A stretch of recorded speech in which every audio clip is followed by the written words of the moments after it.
Captain William Carter stood on the bridge of the Earth Defense Force vessel Intrepid, staring at the strange object on the view screen. It was unlike anything he had seen before. A ship of clearly alien design, its hull glowing with faint blue light, despite obvious damage to its structure. "What do we know?" he asked his science officer. "Not much, sir," replied Lieutenant Susan Brooks, her eyes fixed on her console. "The vessel appeared at the edge of our solar system about 3 hours ago. It's broadcasting some kind of signal on frequencies we've never used. Based on the radiation patterns, I'd say their engines are failing." Carter rubbed his chin. "Any response to our hails?" "None, sir. But the signal they're sending, it seems consistent with a distress call." Earth Command had been very clear. Any alien contact was to be reported immediately. No engagement, no rescue, no exceptions. Humanity wasn't ready for first contact, they said, but Carter couldn't ignore the universal principle that had guided sailors for centuries. You never leave someone stranded. "Plot an intercept course," Carter said, "and get a medical team ready." His executive officer, Commander Greg Wilson, stepped closer. "Sir, orders are clear. We should call this in. By the time Earth Command debates what to do, those aliens will be dead," Carter replied. "I'm not having that on my conscience." The Intrepid moved closer to the damaged alien vessel. As they approached, they could see the true extent of the damage. Something had torn through the ship's engine section. "It looks like they were attacked," Brooks said softly. Carter nodded. "Prepare the docking procedures. Let's bring them in." 4 hours later, Carter stood in the medical bay looking at beings that were definitely not human. They stood on 2 legs like humans, but had blue-tinted skin and large almond-shaped eyes. The medical team had managed to stabilize the 5 survivors. One of the aliens stepped forward. It wore an ornate uniform with symbols Carter couldn't begin to understand. "I am Diplomat Zelen of the Nolari," the alien said in perfect English, surprising everyone. "You saved us when you had no obligation to do so." "You speak our language," Carter said, recovering quickly. "We have studied your transmissions for decades," Zelen replied. "The Galactic Council has been observing Earth for quite some time." Carter's mind raced. Galactic Council, a confederation of 27 advanced species. We govern this sector of the galaxy. Zeland's large eyes blinked slowly. "We were on a routine observation mission when we were attacked by unknown forces. We did not expect rescue, especially not from humans." "Why not?" "The Council has classified humanity as a developing species, not yet ready for contact. Your tendency toward violence concerned many Council members." Carter frowned. "Yet here you are, spying on us." "Observing," Zelen corrected. "The Council wished to wait until humanity matured. And who decides when we're mature enough?" Zelen seemed uncomfortable. "The Council elders. They believe humans are too unpredictable, too emotional." "Those emotions just saved your life," Carter pointed out. "Yes," Zelen said. "This is unexpected. Our briefing suggested humans would be hostile to alien life. We were told you were primitive, violent." Carter smiled. "We can be, when threatened, but we also have this annoying habit of helping others in need." Zelen bowed slightly. "This act will not go unnoticed. I must contact the Council immediately." As Zelen turned away, Carter realized that his simple decision to ignore orders and save lives might have just changed humanity's future forever. Somewhere among the stars, a galactic council was about to learn that humans weren't exactly what they thought. And William Carter had a feeling they weren't going to like the surprise. Ambassador Samantha Miller adjusted her suit jacket nervously as the massive doors to the Galactic Council chamber slowly opened. Just 3 weeks after Captain Carter's unexpected rescue of the Nolari diplomats, Earth had received an official invitation to send a representative to an emergency council session. The chamber was enormous, with tiered seating arranged in a perfect circle. Representatives of 27 alien species watched her enter, their expressions ranging from curiosity to open disdain. Miller had been chosen for her diplomatic experience, but nothing in her career had prepared her for this. "The human representative may approach," announced a tall, willowy being with silvery skin who stood at the center podium. Miller walked forward, feeling the weight of every stare. The chamber's artificial gravity felt slightly stronger than Earth's, making each step an effort. "I am High Counselor Xelan," said the silver being. "We have called this session to address the unauthorized contact between your species and council representatives." "With respect, High Counselor," Miller replied, "the contact was initiated when a council vessel entered our solar system." Captain Carter responded to a distress signal, as any human would. A rumble of voices filled the chamber. A reptilian being with scales that shifted color with its mood spoke next. "The human speaks as if they are entitled to explanations," it said, scales flashing red. "They should be grateful we have granted them observational status." "Observational status?" Miller asked. Xelan nodded. "Your species will be permitted to observe council proceedings. You will have no voting rights, of course. This is quite generous considering your developmental stage."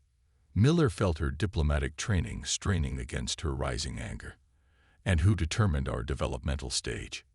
An ancient-looking alien with translucent skin stood slowly. "I am Elder Tuvan of the Archivists. We have monitored Earth for 700 years. We have records of all your wars, your violence. The Council cannot risk admitting an unstable species." Miller straightened her back. "You've watched us for centuries, but I don't think you've seen us at all. Yes, we have fought wars. We have made terrible mistakes. But we have also created art that can move beings to tears. We have sacrificed ourselves for strangers. We went from first flight to landing on our moon in less than 70 years. While you watched us from afar, we were figuring things out on our own." "The human makes bold claims," said another council member, this one floating in a tank of greenish liquid. "But they have no understanding of galactic politics. They should be thankful for our guidance." Miller looked around the chamber, seeing the smugness on many alien faces. "We don't need your guidance. We need your respect. Earth doesn't seek charity or condescension." Laughter echoed through the chamber, different sounds from different species, but the meaning was clear. "What would Earth bring to the Council?" asked Xelan. "Your technology is primitive by our standards. Your social structures are immature. You have nothing to offer." Miller smiled, but there was steel behind it. "We bring something you seem to have forgotten. Adaptability. Creativity.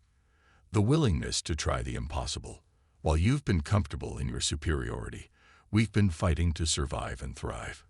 And we've done it alone." She turned to face the entire council. "Judge us if you must. But know this, underestimate us at your peril. Humanity doesn't need to be invited to the table. Sooner or later, we'll build our own." With that, Miller turned and walked toward the exit, leaving stunned silence behind her.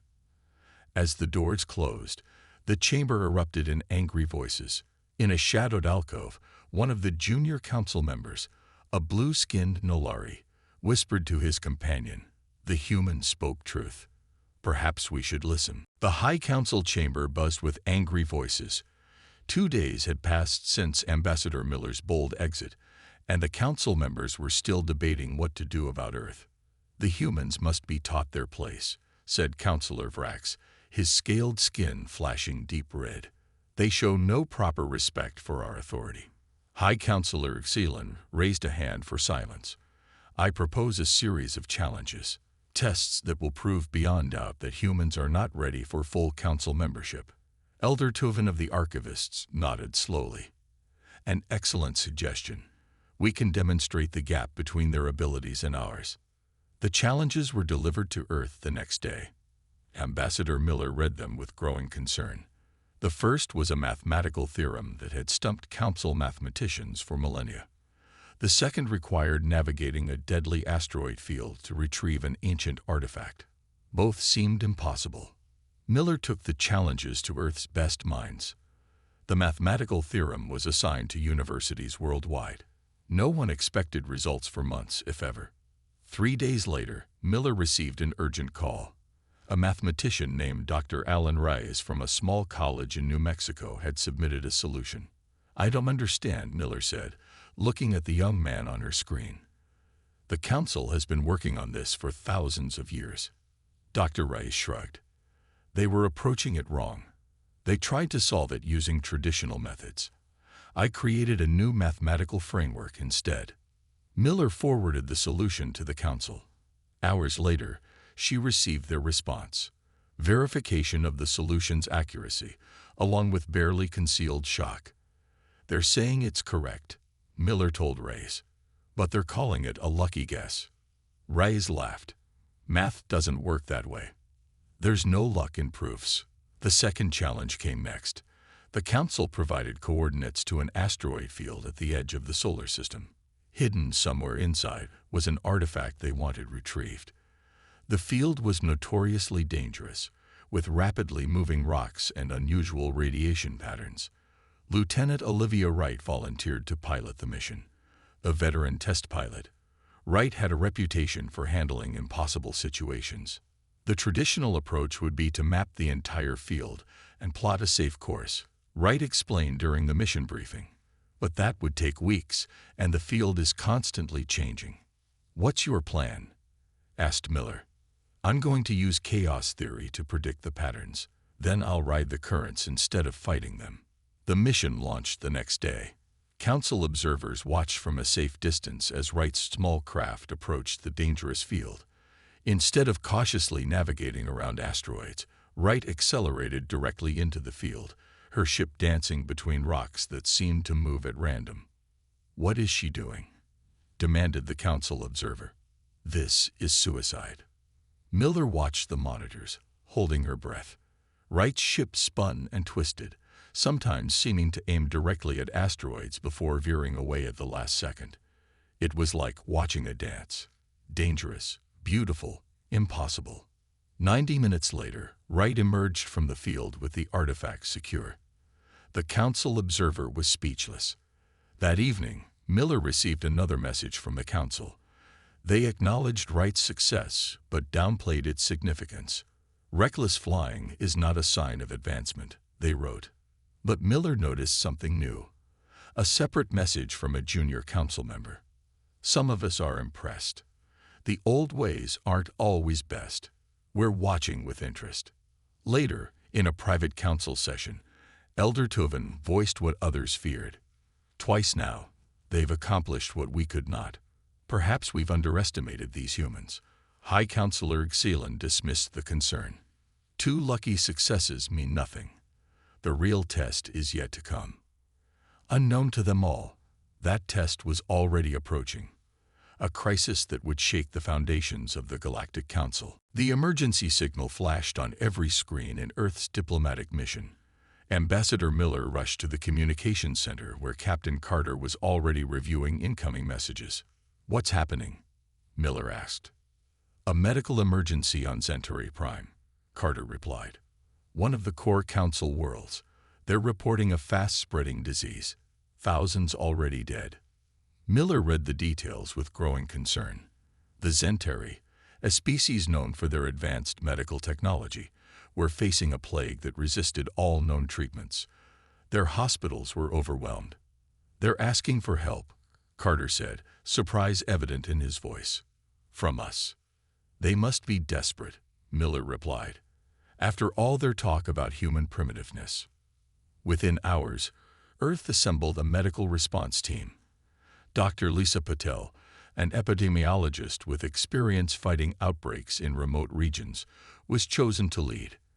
As her team prepared to depart, Miller pulled her aside. "The Council expects us to fail," Miller said quietly. "They're only asking because they've exhausted all other options." Dr. Patel nodded. "Then we won't fail." Upon arrival at Zenturi Prime, the Earth team found a world in chaos. The disease attacked the Zenturi nervous system, causing pain, paralysis, and death. The Zenturi doctors, despite their advanced technology, were helpless. "Your assistance is appreciated," said Chief Medical Officer Vaden, his tone suggesting the opposite. but I doubt your primitive methods will succeed where our technology has failed. Dr. Patel ignored the insult. Sometimes old methods work when new ones fail. Show me your data. For 3 days, Patel and her team worked nonstop, studying the disease pattern. While the Zenturi focused on complex technological solutions, Patel returned to basic principles of disease control. The problem isn't technology, she explained to Vaden on the 4th day. Your treatments are targeting the symptoms, not the cause. And you found the cause? Vaden asked skeptically. Yes, Patel said. It's a protein that tricks the immune system into attacking itself. We've seen similar mechanisms in Earth diseases. Using a combination of Zenturi medical technology and Earth immunology techniques, Patel's team developed a treatment. They began administering it immediately to the most severe cases. By the 6th day, patients were recovering.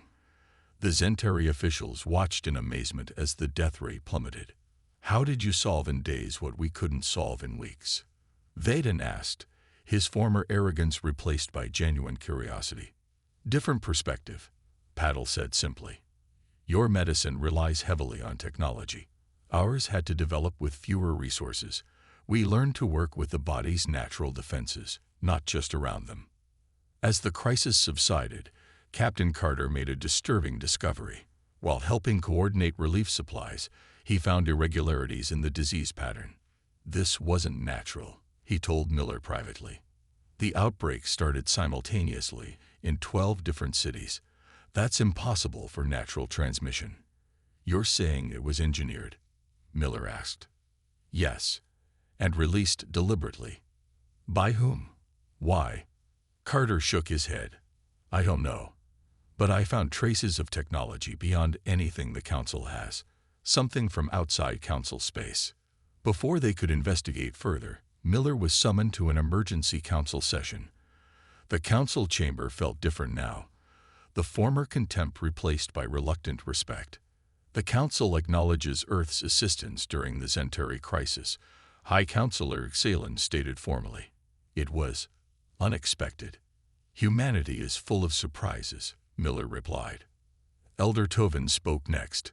Perhaps we misjudged your species. Still, this does not prove readiness for full Council membership. Miller was about to respond when alarms sounded throughout the chamber. A Council aide rushed in, face pale with fear. Urgent news, Councilors. We're receiving reports of attacks on our outer worlds. Multiple colonies have gone silent. By whom? Demanded Xalen. Unknown, High Councilor. The attackers use technology we've never seen before.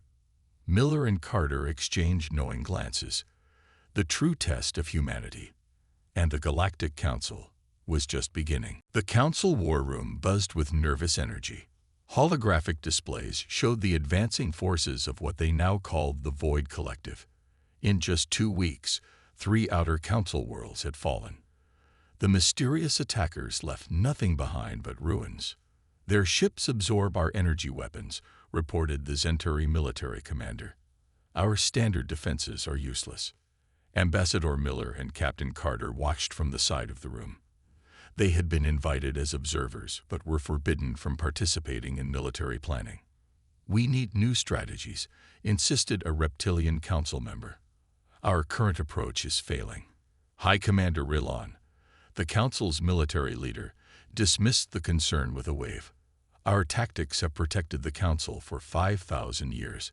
We will adapt our shields and weapons. Carter leaned close to Miller. Their military doctrine hasn't changed in millennia. They're fighting from a rulebook while the enemy improvises. Miller nodded, like chess players facing someone who keeps changing the rules. A junior officer rushed into the room. Urgent news. A Void Collective scout ship has been detected near Earth.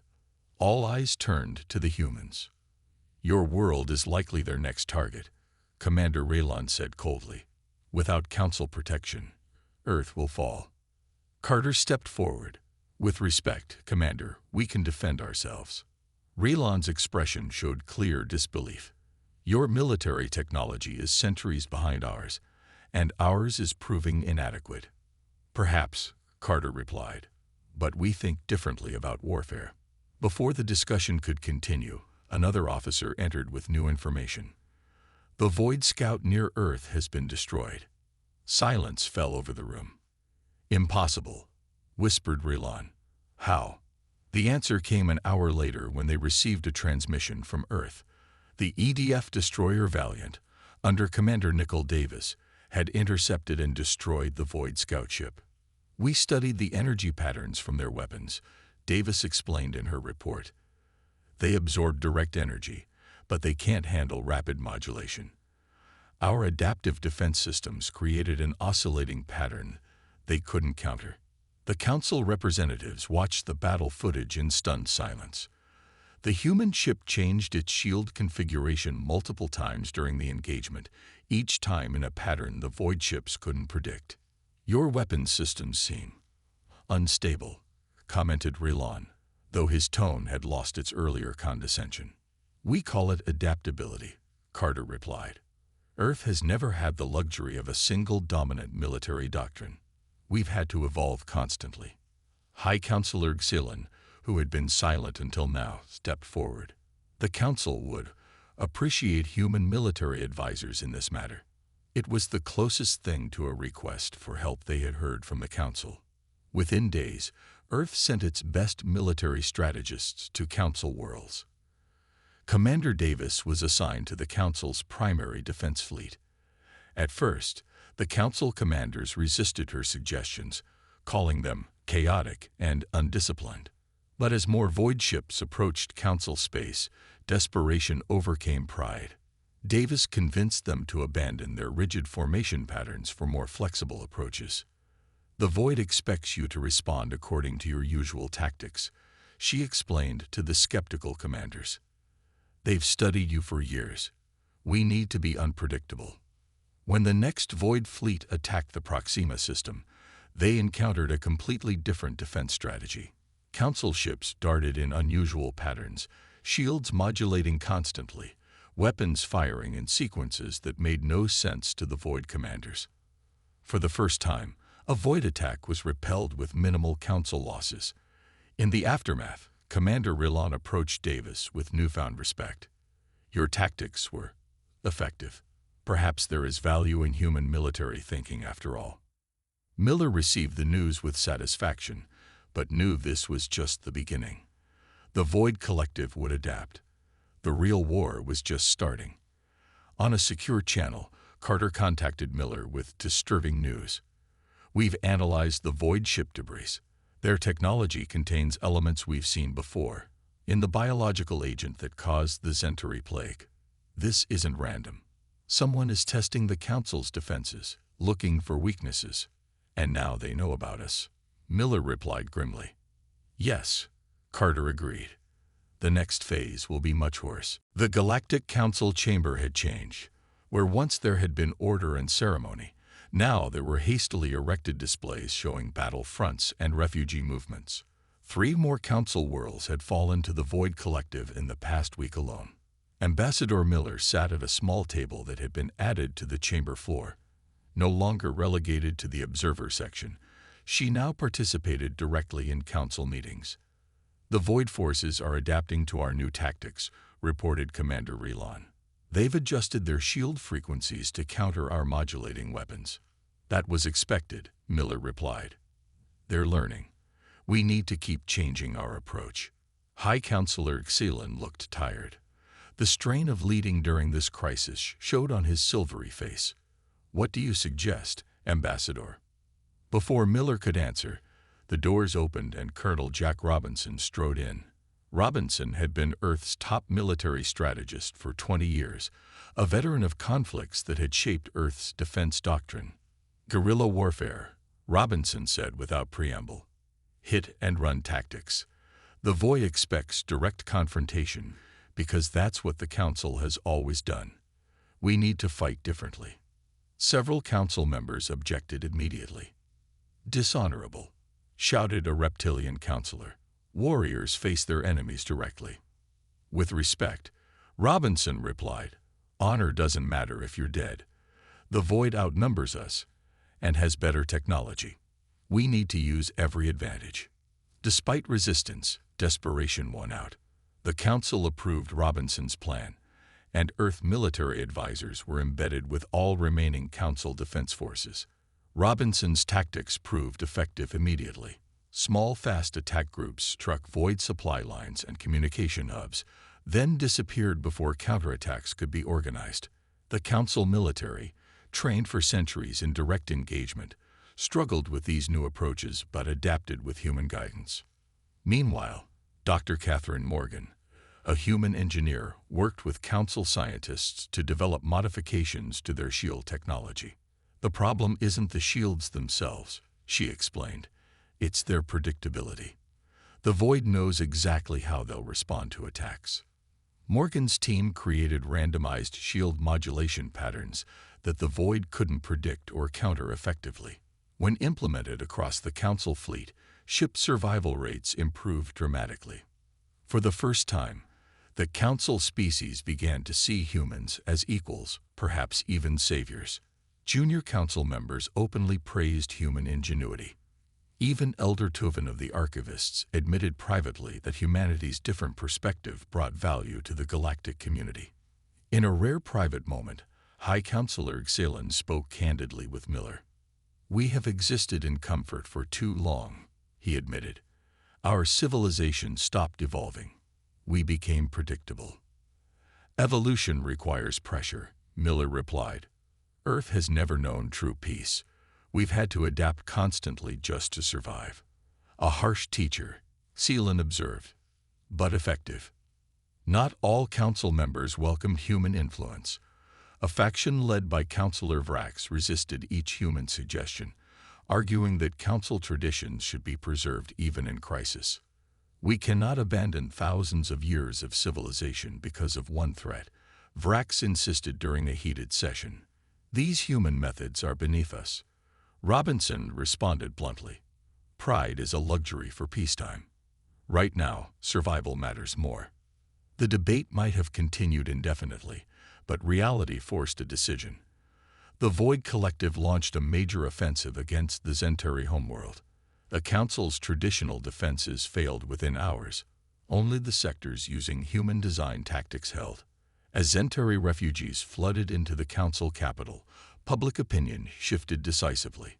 Species that had once looked down on humans now demanded more human advisors for their defense forces. Miller seized the moment to negotiate a formal alliance. Earth would provide full military support in exchange for recognition as a full Council member with equal voting rights. The Council chamber was divided during the vote. Elder members hesitated, clinging to tradition. But the younger counselors, those whose worlds were most threatened by the Void, voted overwhelmingly to accept. For the first time in 2,000 years, a new species was granted full Council membership. Ambassador Miller took her seat at the main Council table, no longer a guest or observer but an equal partner. "Now," she said, looking at her new colleagues, "let's plan our counterattack." The joint Human Council fleet gathered at the edge of the Proxima system. Over 500 ships from 28 species formed the largest military force the galaxy had seen in 10,000 years. At its center was the Earth Defense Force flagship Defender, commanded by Admiral Daniel Harris. 6 months had passed since Earth gained full Council membership. In that time, the tide of war had slowly begun to turn. The Void Collective still held 12 Council worlds, but their advance had been stopped. Now it was time to take those worlds back. "All ships report ready, Admiral," said Lieutenant Commander Frank Bennett, Harris's tactical officer. Harris nodded. He stood on the Defender's Bridge, surrounded by both human officers and representatives from key Council species. This counteroffensive had been his plan, a bold push to reclaim 3 occupied worlds simultaneously. "Signal all battle groups," Harris ordered. "Execute jump sequence on my mark." The massive fleet divided into 3 battle groups, each targeting a different Void-held world. Harris would lead the main assault against Teller Prime, the most heavily defended of the occupied planets. "Jump in 3, 2, 1, mark." The fleet vanished into jump space, reappearing moments later in orbit around their target worlds. On Teller Prime, The Void Collective had established major ground bases and orbital defenses. They had not expected a direct assault, not after months of guerrilla tactics. The element of surprise worked. The first wave of Council ships broke through the outer defenses before the Void could organize a response. Human-designed shield modifications protected the fleet from the worst of the Void weapons. "They're adapting," warned Bennett as Void ships began to coordinate their fire on the flagship. "Shield frequencies are being targeted. Implement random pattern delta," Harris ordered calmly, "and signal all ships to begin Phase 2. Smaller, faster vessels broke from the main fleet, diving toward specific targets on the planet's surface. Each carried mixed teams of human and Council special forces, trained to disable key Void installations. The battle raged for hours. The Void Collective, facing unexpected tactics, struggled to mount an effective defense. One by one, their command centers fell to the Special Forces teams. By the third day, Teller Prime was secured. Similar reports came in from the other battle groups. All 3 targeted worlds had been reclaimed with minimal Allied losses. The victory changed everything. Council species that had doubted human military leadership now embraced it. The next phase of Harris's plan reclaimed 9 more occupied worlds over the following weeks. The final push came at the Nexus system, a strategic junction between Council space and the unknown regions where the Void originated. Intelligence suggested the Collective's main command ship coordinated all Void forces from this location. The battle began well, with Allied forces pushing deep into the system. But then the Void sprung their trap. Hidden installations activated, cutting off escape routes. Void reinforcements poured in from multiple directions. "It's a trap," Harris realized too late.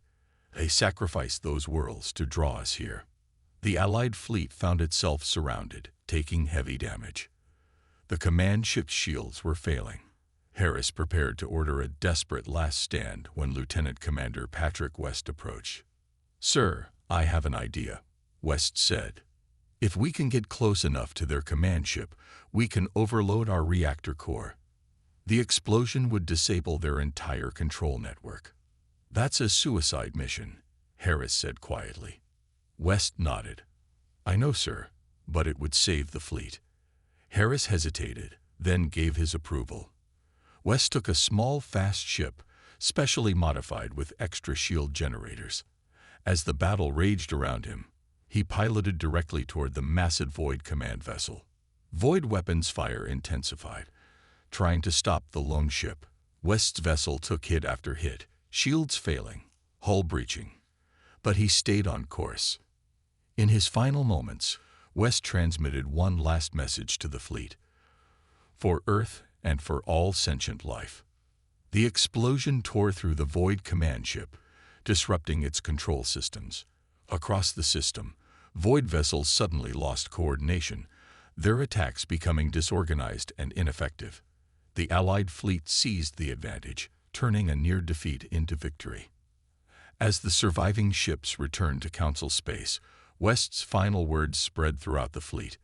They became a rallying cry, a reminder of what they were fighting for, not just their own worlds, but a future where all species could live in peace. 1 year after the Battle of Nexus, the Galactic Council gathered for a special session.